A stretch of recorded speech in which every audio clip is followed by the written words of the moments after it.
Good morning, everyone. We are delighted to welcome you to the first webinar of our three-part series exploring the challenges facing the construction industry. In this first webinar, we will discuss insolvency, given the construction industry continues to be one of the industries with the highest rates of insolvency. In the second webinar, we will be considering payment and contract administration, and our series will then conclude with our third webinar on omitting works under a contract and termination. These webinars will be recorded and available on our YouTube channel if you want to listen again or catch up. Before we begin, there are a few housekeeping matters. So to minimise background noise, I've placed you all on mute. If you would like to ask any questions, please do so using the webinar chat function. In order to keep within the 30 minutes, we will be answering as many questions as we can at the end of the presentation rather than as we go along. So thanks again everyone for joining. I am Hayley Russell, a senior solicitor in the Property and Infrastructure Disputes team here at Shepherd and Wedderburn, specialising in construction and engineering disputes. I am joined by my colleague Fraser Meldrum, who is a solicitor in my team. Our construction disputes work spans across numerous sectors, including energy, transport, education, hospitality, leisure and commercial real estate. We've got experience in litigation, both in the Court of Session and the Sheriff Court, and in all forms of alternative dispute resolution, including adjudication, arbitration and mediation. We regularly advise clients on a range of projects and claims, which often require strategic and commercial thinking.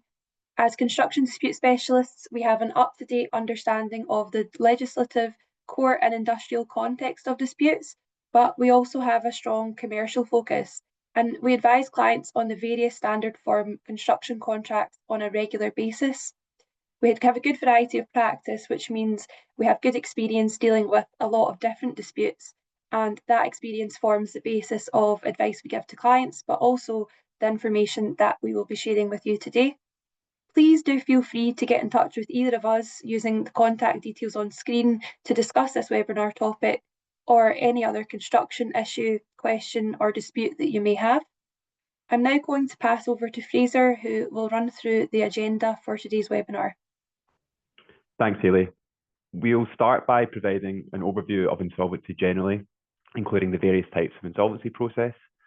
We will also consider the mitigation measures that can be put in place at the outset of a project to manage insolvency risks.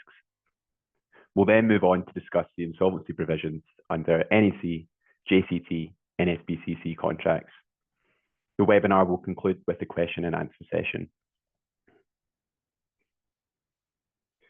Insolvency has always been an issue facing the construction industry, but it has particularly increased since the COVID-19 pandemic. Government statistics suggest from April 2024 to April 2025, construction faced the highest number of insolvencies of any other industry in the UK. The construction industry represented 17% of all insolvencies, with 4,032 reported in a single year. There are several factors which contribute to the rising number of insolvencies in the construction industry. One factor being the uncertainty of the market, with the cost of materials still being unstable, which means there are contractors committed to fixed price jobs they can no longer afford to complete. In addition, factors contributing to the rising number of insolvencies include the scale of projects, the likelihood of delays, cash flow challenges, tight profit margins, rising costs, and poor financial management.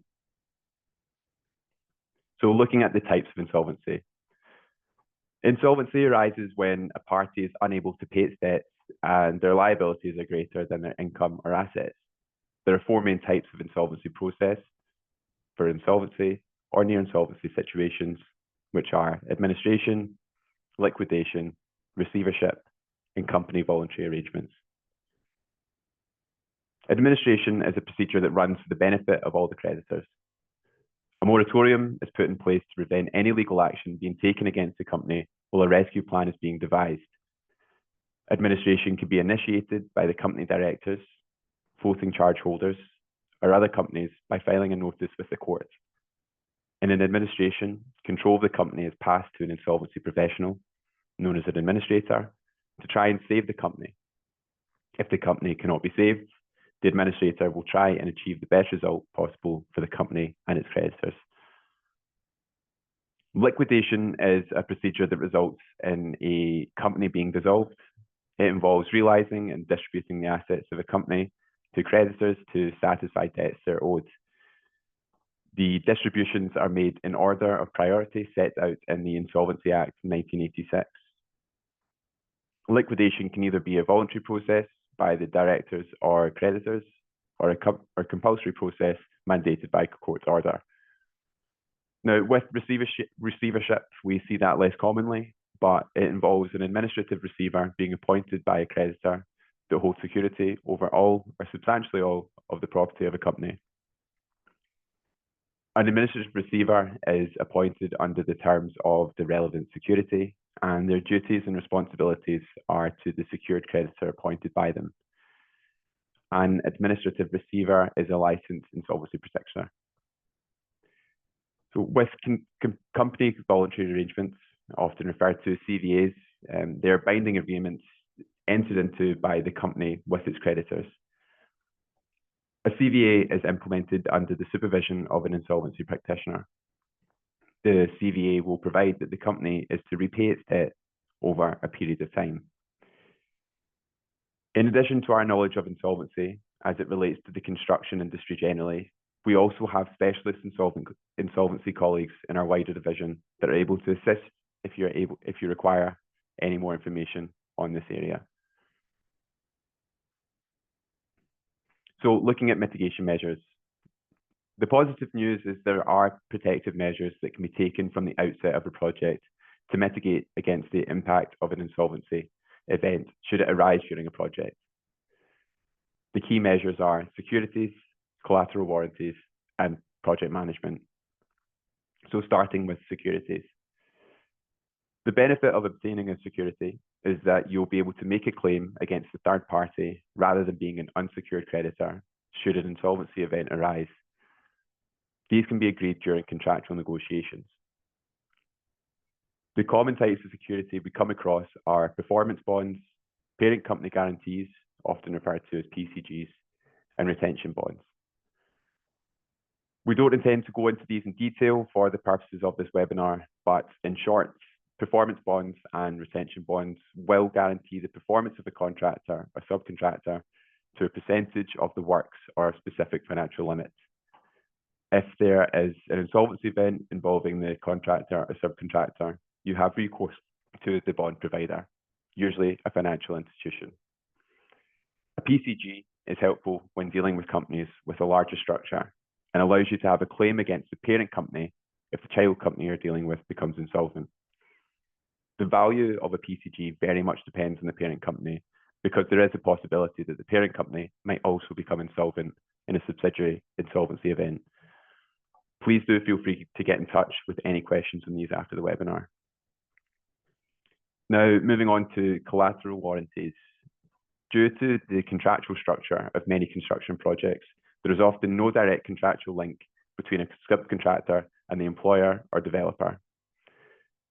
Collateral warranties bridge the gap by creating a direct contractual link between an employer or client, being party one, with a contractor, subcontractor, or professional consultant, being party two. This creates a contractual relationship between two parties who would otherwise only be connected in a contractual chain with a main contractor or developer in the middle. Within a collateral warranty, the second party, being the subcontractor or contractor, is warranting to the employer or client that they have fulfilled their obligations under whichever contract it is entered into with the middle party. The benefit of this in an insolvency scenario where the main contractor goes bust, the main link in the contractual chain, is it provides the employer or client with direct recourse against other parties down the chain. Collateral warranties also sometimes contain step-in rights, which allow the beneficiary of the collateral warranty to step into the shoes of the insolvent party to keep the project going. And finally, personnel and project management. It's best practice to ensure that the project and personnel are managed properly prior to an insolvency event.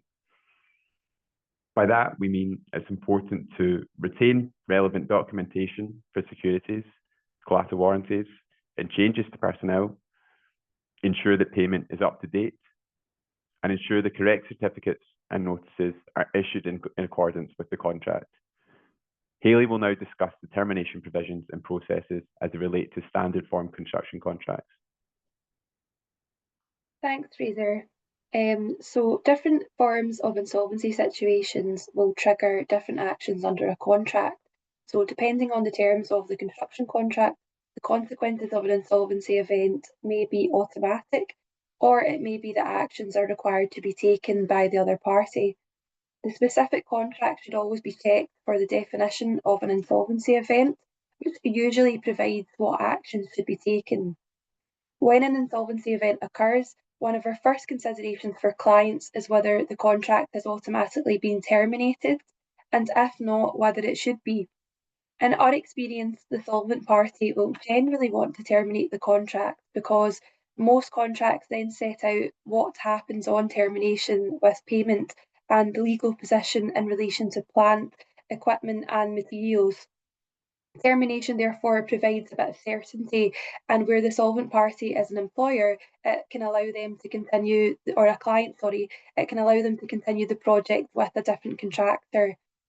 Different construction contracts contain different provisions around insolvency and termination, and in practice, construction contracts will almost always be amended and deviate from the standard form.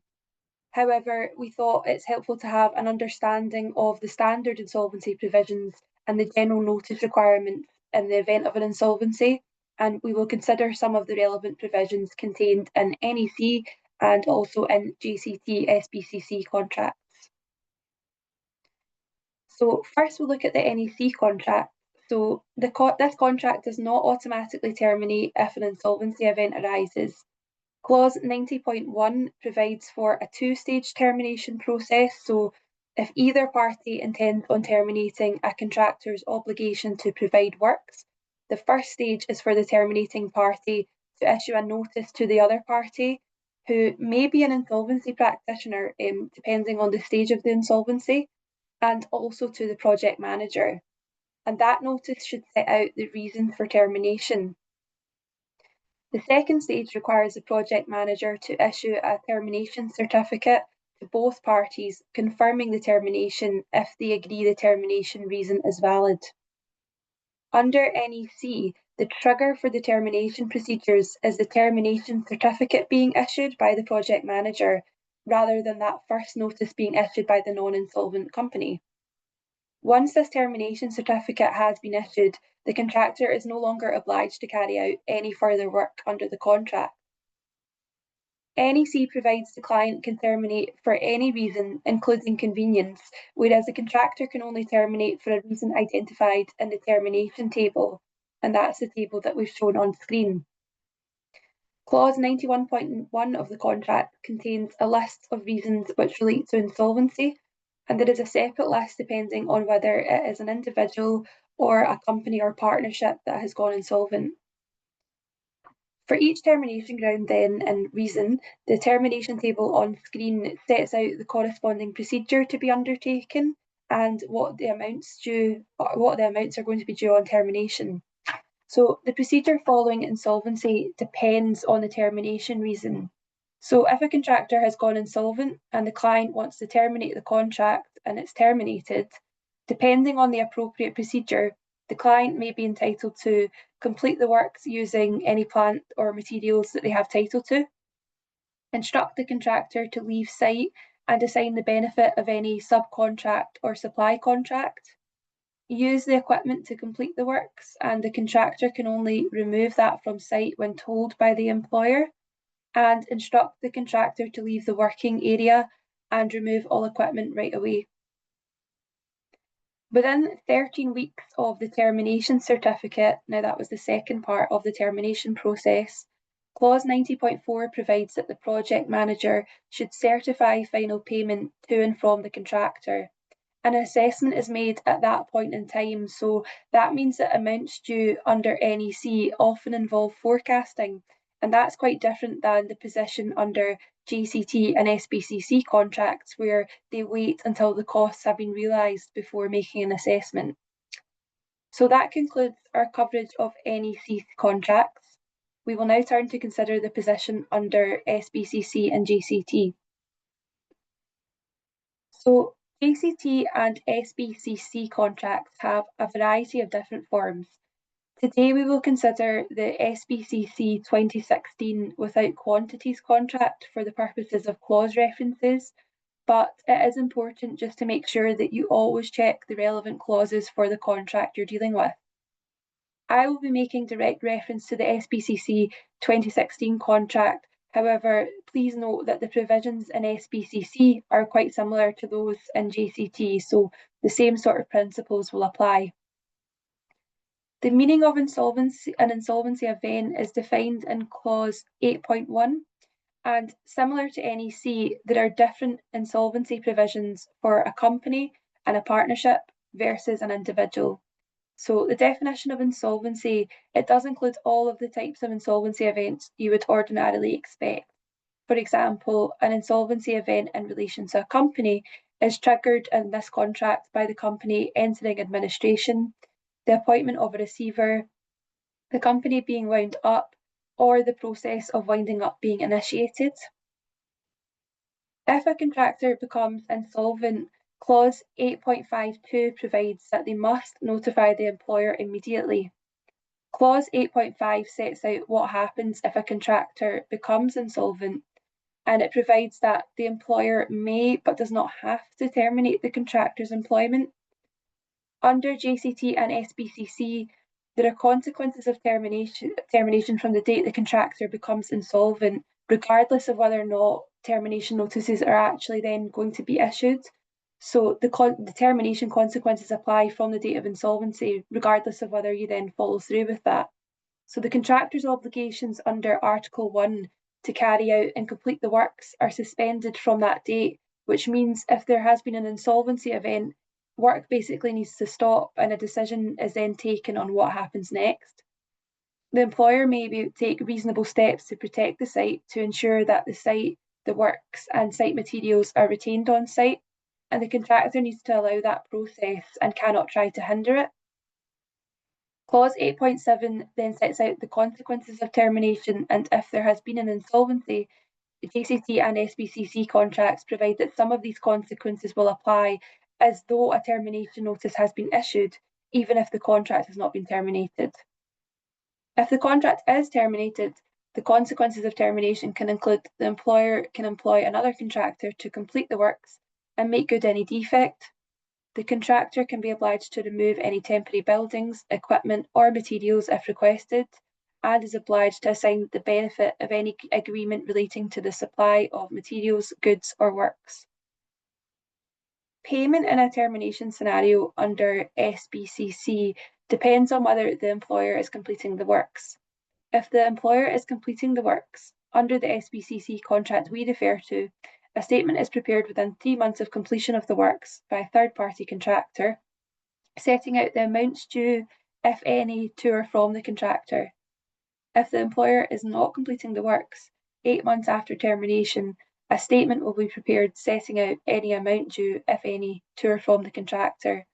And this is another example of why it's important to check your specific contract, as some editions of JCT have shortened that 3-month period following completion of the works to 2 months. And obviously this position entirely differs from NEC, which, as I mentioned, often relies on forecasting. So that concludes our brief overview of how insolvency is dealt with in NEC and JCT and SBCC contracts. If an insolvency event does arise in your project, please contact us for assistance and further guidance, as it can be quite complicated. I'll now hand back to Fraser to talk about some other points to consider in the event of an insolvency. Thanks, Hayley. So starting with plant and material on site. After insolvency, what happens to any plant and material on site needs to be considered. If the contract is terminated, it's contractually clear what happens with plant and materials. NEC, JCT, and SBCC contain provisions regarding what should happen. However, if the contract is not terminated, there could be some uncertainty regarding the position, particularly around title. If the contract is not going to be terminated, it's important to review the contract carefully as a whole with any amendments and associated documents to consider title. There is usually a broad definition, but it's not exhaustive. This is an important point because if a contractor becomes insolvent, for example, a client will want to know the employer and replacement contractor has the title and right to use the equipment. And likewise, if an employer becomes insolvent, a contractor will want to know they will be paid. With NEC, the provisions in relation to plant and material kick in on termination. But with JCT and SBCC, the employer can immediately take steps to secure the site and prevent the removal of materials. So moving on to insurance considerations. The insurance provisions of the contract are also important and need to be considered in the event of an insolvency. It's worth considering the following points. If there are any ongoing claims that need to be assigned or reviewed, if there are any potential claims that need to be made, and finally, do the insurance policies entered specified anything in relation to insolvency? Finally, early in the webinar, we considered the different types of securities that offer protection in relation to an insolvency event. After a party becomes insolvent, that's usually a ground for making a claim, or it may be that the contract needs to be terminated first before a claim can be made under the security. We can assist clients with making claims under the relevant security. In order to assess that, we usually require a copy of the contract, a copy of any innovations or changes in personnel, a copy of any termination notices, certificates and assessments as applicable, an update on the status of the project, and an update on any correspondence that's taken place with the administrator or liquidator.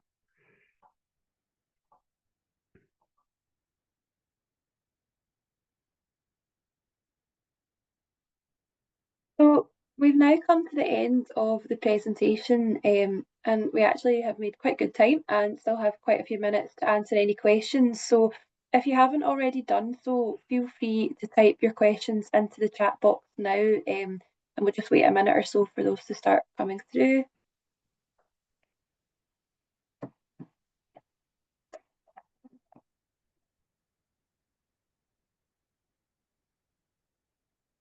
Okay, I've got a question here from someone saying we've had a question asking if we have noticed any trends or warning signs that might indicate that a party or a project might be affected by insolvency. So that's a good question, and there are no real hard and fast rules here, but there are some things that we've noticed just from experience in this area, as there's some sort of common themes that we see arising. And obviously, a key indicator that a contractor might be going insolvent or another individual party in a project is if there's unexpected changes in behaviour. So that, if it's from a contractor's perspective, might come from changes in the activity levels on site. So if the number of personnel and volume of materials on site don't correspond with the expected level for the stage of the project, that could be an indicator that there's some cash flow issues there. However, obviously the most significant indicator is often the late filing of accounts at Companies House. So it's good practice to check a company's filings before contracting with them, and the filing should be monitored throughout the progression of the project. So aspects of accounts and annual returns that can be useful to review are things like the amount of cash that the company has and whether the company has assets that can readily be converted into cash, and also the trend in relation to companies' profits. So are those increasing or are they decreasing? In terms of the works themselves, another sort of sign might be if a party is suspending and omitting works from the scope of the contract suddenly or kind of unexpectedly. And actually, one of our future webinars is going to talk about the omission and suspension of work. So if you'd like to hear more about that, stay tuned for that. Thanks, Hayley. And I can see that we've got another question here, and it's just asking, from your experience, if a contractor becomes insolvent during a project, what are the key things that need to be considered? So when I saw that question come in, I just made a few notes. And what I would say is that if a contractor becomes insolvent during a project, we recommend getting in touch with us so that we can advise of the rights and remedies available to you, depending on your specific contract. However, as lawyers acting for clients, the aspects we would generally first consider are the terms of the contract and whether that should be terminated or whether it has been automatically terminated due to the insolvency event. The status and value of the outstanding works. Another point is something that I've already mentioned, and that's the status of plant and materials on site. So who has title to those and what the position in relation to those are post-insolvency or termination. Again, I'd already mentioned the insurance position and whether there are potential claims to be made in relation to insolvency, whether there are any securities, and if so, how can we make claims under those? Some other things to consider that, if there's any subcontractors, and if so, what's the status of their works? Are they still on site or are they still doing work and do they need to be paid? We would also consider whether there's a collateral warranty in place that provides the employer with step-in rights. I think the important point here is that the earlier you seek legal advice, the more options you will have. So we recommend getting in touch with us as soon as the potential of contractor insolvency becomes apparent. Our contact details will be shown again before the end of this webinar, so please feel free to get in contact with our team. Okay, thanks, Fraser. So I think that's the time we have for questions today. If there's any others in the chat that we haven't answered or got to, we will get in touch with you and provide you with an answer. I just would like to thank you all very much for attending today, and we hope to see you at the next webinars in the series. So we've got another one coming up on the 25th of November and then a further webinar coming up on the 9th of December. If you wish to sign up to those, you can do so by visiting the news and events section of our website. And if you want to provide any feedback on this webinar, including suggested topics for future webinar, at the very end of the webinar series, so the end of the third webinar, there will be a feedback survey that will be circulated, so you can feel free to do that. Or alternatively, if there's anything that arises from today's webinar or anything you want to speak with us about, our contact details are on the screen, so feel free to get in touch by whatever means suitable for you. Otherwise, we really hope this webinar has been useful. Thank you very much again for attending, and we hope to welcome some of you back at our next two webinars. Thank you very much.